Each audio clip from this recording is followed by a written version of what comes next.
Welcome to another episode of The Dissection. Let's talk about by-elections today, and specifically the performance of the MK party. Because when you look at the results of the latest by-elections, it looks like the cow horn formation is working. The Shaka Zulu cow horn formation is working, and by Kwaza. Kwaza Mkonto, it looks like icejile lento iyahlaba and iyahlasela mayihlaba. Wow, Mkonto is actually making some strides in the by-elections and actually getting some positive results. The MK party seems actually to have got things right, and they're doing well in the latest rounds of by-elections, which then puts the question, are they likely to become the local government of KwaZulu-Natal in the next local government elections?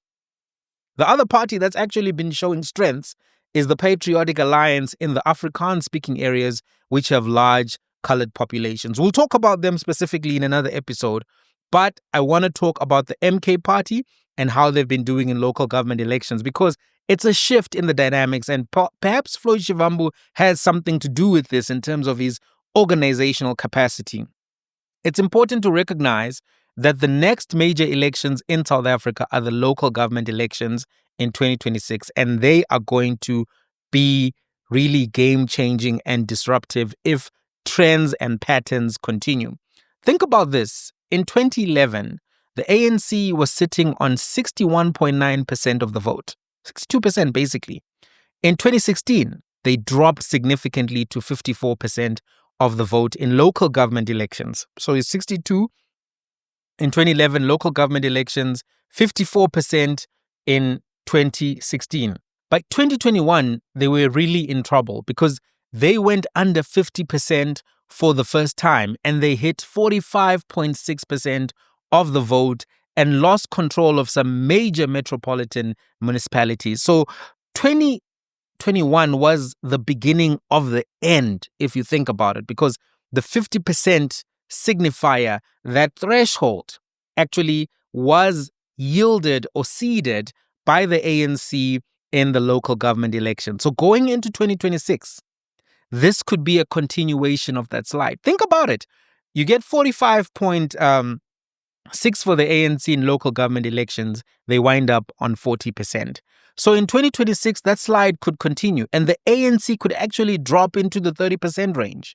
And if it does drop that far, and maybe even beyond, then it's very likely going to be that in the next national elections in 2029, that could actually be the first time that in the history of post-apartheid South Africa, we see the ANC not being in power, either directly or through a coalition. That's the significance of 2026 local government elections. And, that 2026 local government election happens before a significant political moment for the ANC, which is their elective conference. So it will have a bearing on a lot of things.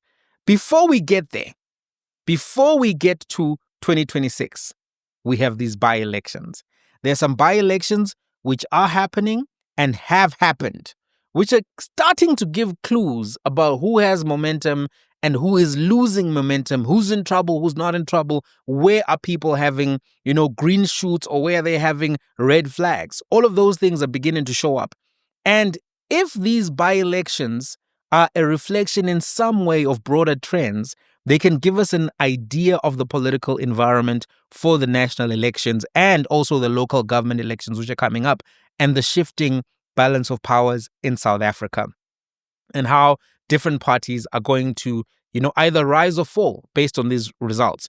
So I think it's clear that local government elections do matter, and they matter significantly to the ANC and will affect how people view the ANC going to the 2027 elective conference. For instance, if you think about it, those who see major losses in their provinces will be confronted and challenged by those who retain support. Because if I won in my province, if we did well in my province, you're not going to come to conference and tell us to choose your slate, tell us to choose your leadership. I'm going to push back and say, in what capacity? What gives you the gall, the chutzpah?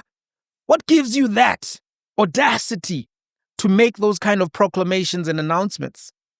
That's what it's going to be about. So think about it like this. If you're from Gauteng, maybe you're pushing for Paul Mashatile, for Panyaza Lesufi, and other people. And then other cats are from Limpopo, Eastern Cape, Northern Cape, and they say, listen, Chief, you guys lost, and you lost significantly.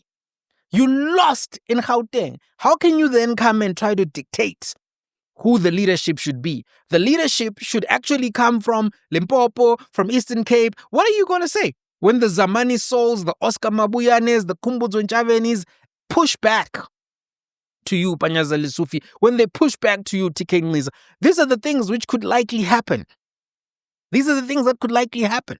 So local government elections are going to give some people authority and gravitas at conference and take away authority and gravitas from others. Not totally, of course. Not totally, because some trains are already in motion and they cannot be stopped.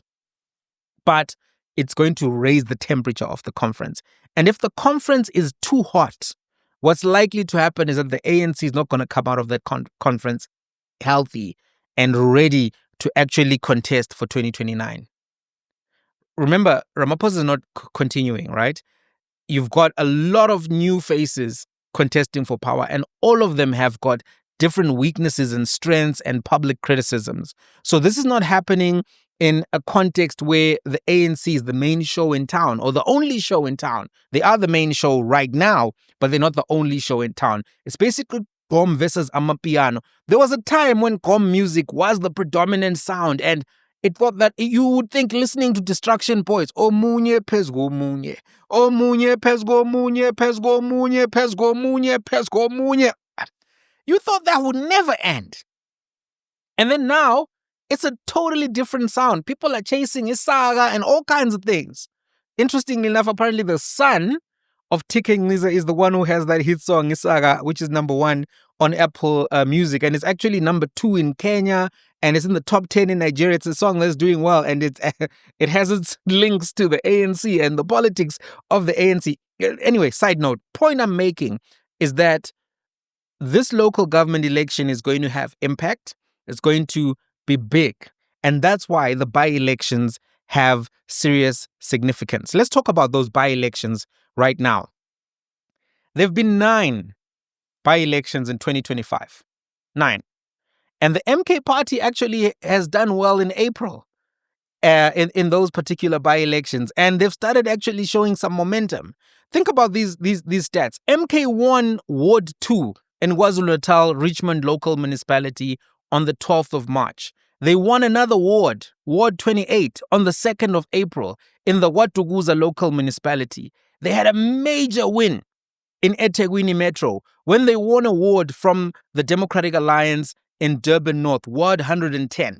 Right? This ward made the Democratic Alliance complain. Helen Zille was lashing out. This happened on the 16th of April. She was blaming Action SA, and that Metro ward had a good turnout. The turnout was still relatively low because local government elections have, by-elections have low turnout in general, much lower than the local government elections themselves. But it was still a very high turnout considering the stakes at hand. MK won. They won. In Umhlanga Rocks, not quite Umhlanga Rocks, but quite close to Umhlanga, right? And they were able to win in Umhlanga, or in the Umhlanga proximity, Durban North, in those areas rather. And this is something where the DA was shocked, because typically the suburbs, and particularly suburbs with large white populations, go DA. But what the MK party is showing them is that actually they're going to be able to come into their neck of the woods, so to speak, and actually take wards from the DA, which could reduce the DA's footprint in Durban, in eThekwini, and nationally in the next election. So MK actually, by winning Ward 10, made strong gains and sent a strong message rather to the Democratic Alliance that we're coming for your lunch. We're coming to Gwaza with the cow horn formation. Coming to Gwaza you. Anyway, on the 30th of April, MK won again significantly in the Mandeni municipality, winning Ward 18. So if you look at all of these victories, it's beginning to look like MK is picking up momentum in a very real sense on the results front. it looks like they're figuring out a winning formula for local government. And this is what made me comment and wonder if this has anything to do with Floyd Shivambu's addition to the MK leadership as Secretary General, because this was not what was happening last year. Let me give you an indication and an explanation why I'm saying what I'm saying. Last year, on the 19th of June, there were 12 wards which were up for grabs in KwaZulu-Natal, and the IFP took 7 of those wards. This is in the by-elections. IFP took 7, ANC took 3, MK took 1, DA took 1. This is just after, in KwaZulu-Natal, just after the massive tsunami in local not in national elections, where MK came out with 45% of the vote, was the dominant party in KwaZulu-Natal. By-elections, they're losing. Fikile Mbalula jumped on that. He was pointing, look, this thing is a paper fire. It was flaring and glaring, but it's not going to go anywhere, right? Fast forward a little bit. Later last year, on the 12th of September, there were 23 wards that were up for grabs in 14 municipalities. The DA won 16 of those wards. The ANC won 4. And the MK, Al-Jama, and IFP only won 1 each. So when you look at that, then you're like, okay, this is what's happening. Of those 23 wards that were in the 11th September by-election, which was a big day in terms of by-elections considering how many wards were up, none of those wards were in KZN. Of those 9 KZN-specific wards, DA won 5, ANC won 2. MK only got 1. So last year, it was looking like, okay, something's happening here with MK. They're not getting their local government formula right. They are not necessarily doing well when they should be doing well in a province where they just had an outstanding performance and basically brought everyone to their knees. So questions then started being asked about the longevity of the MK party, whether it could organize political structures to compete in the local government elections, whether they would actually have stamina to get to the 2026 local government elections. And at the time, those questions and criticisms were fair because everyone remembers what happened to COPE. It was a grand opening, grand closing. Fundamentally, right? They came in hot and they fizzled out because of internal divisions, lack of party machinery, lack of ideological clarity, lack of just the day-to-day nitty-gritty logistical management of the organization contributed to the demise of the COPE party. So these questions were being asked. And, there were so many issues also of turnover of staff or appointees, particularly if you think about the position of Secretary General of the Umkhonto weSizwe Party. Initially, it was Dr. Sfiso Masego who served in that role. Then in March, it was Sihle Ngubane who was appointed to that role. At some point, Arthur Zwane went into the role of Secretary General. I think that was in August. And then in November, he left, and then Floyd Shivambu then came into that position, becoming the 5th Secretary General. 5. In such a short space of time, because the MK party was formed late in 2023, December, right? So if you think about 5 secretary generals in that short space of time, some people are going to be like, no, these guys can't get it right, etc. But it looks as if Floyd has come in and he has stabilized things. And now MK party is actually beginning to see some successes because the SG basically is the CEO of the organization, right? And it looks as if he's actually fixing the local government election stuff, bringing the expertise and experience that he accumulated while being in the ANC and in the EFF, right? Because these are things that he would have had to deal with.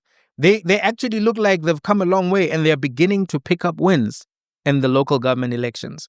Now, even though I've said everything I've said, we just need to keep in mind that by-elections are not excellent indicators for what is to come because they have low turnout, low media coverage, and they are sometimes just used by political parties to advance their narratives with media and donors if they have a win, etc. They'll not talk about their losses, but if they have a win, they'll come and say, we won this one. Look at how much we beat the other guys. This means, etc., etc. So let me elaborate what I mean by low turnout. If you look, for example, in the by-elections which were held in Johannesburg, one of the wards which was being contested was Ward 99 in the city of Johannesburg Metropolitan Municipality, right? Now, Ward 99 includes suburbs such as Blackrory, Cresta, Darrenwood, Fendale, Linden, Robin Acres, that's the ward. The ward has 15,572 registered voters.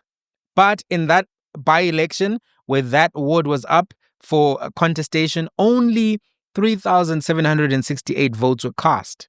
24.2% turnout. 24.2% turnout. It's significantly low, much lower than what you would get in a real local government election or a full local government election. So that lower turnout can lead to distortions and lead to, the wrong impression coming from that particular result. Also, it's important to recognize that local government is particularly by-election type of results. Sometimes communities are monolithic. Sometimes it's a predominantly colored area. Sometimes a very white area. Sometimes it's a predominantly, Zulu area or whatever the case may be.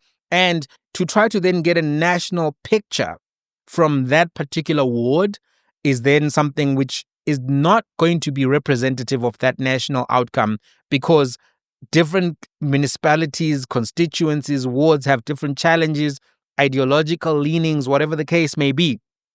Some neighborhoods are predominantly DA for a reason. Some neighborhoods are going to go maybe to Patriotic Alliance for a reason. And that reason could just be identity. And I want to just say that it's a factor in politics. Sometimes people choose people who look like them, sound like them, and put them in positions to represent themselves. So by-elections can be misleading in that regard, and we just have to keep that in mind. But despite their limitations, I think that they can give you sometimes a more accurate indicator than polls. And as they start to accumulate, you start to actually get a picture of how certain constituencies are going to vote and are moving and thinking. Polls are valuable to a degree, but in South Africa, many of the polls are run by individuals who have links to the Democratic Alliance, have worked for the Democratic Alliance, or are donors and funders of the Democratic Alliance. Brenthurst is one of those. Victory Research is another one of those.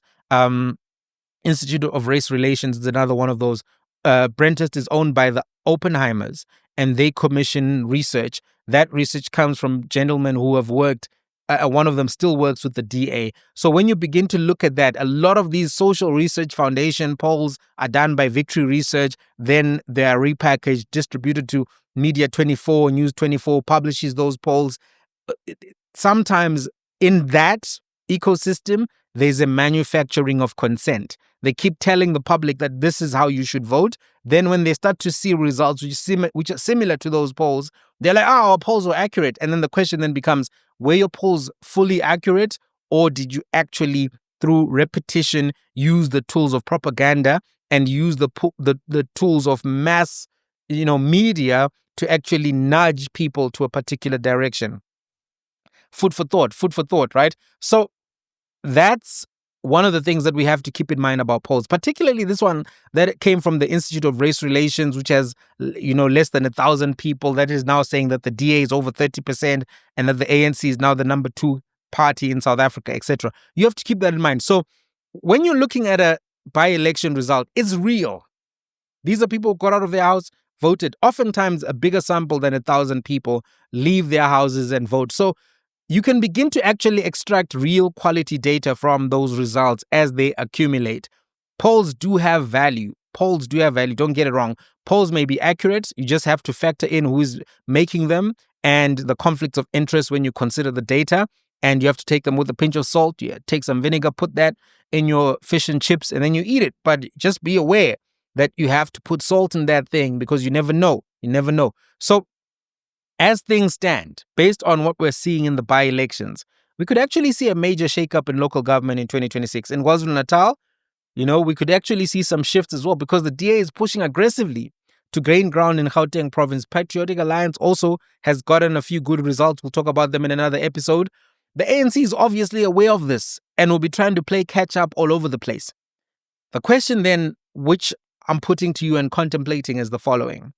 Will this increased competition for local government elections lead to better or worse service delivery?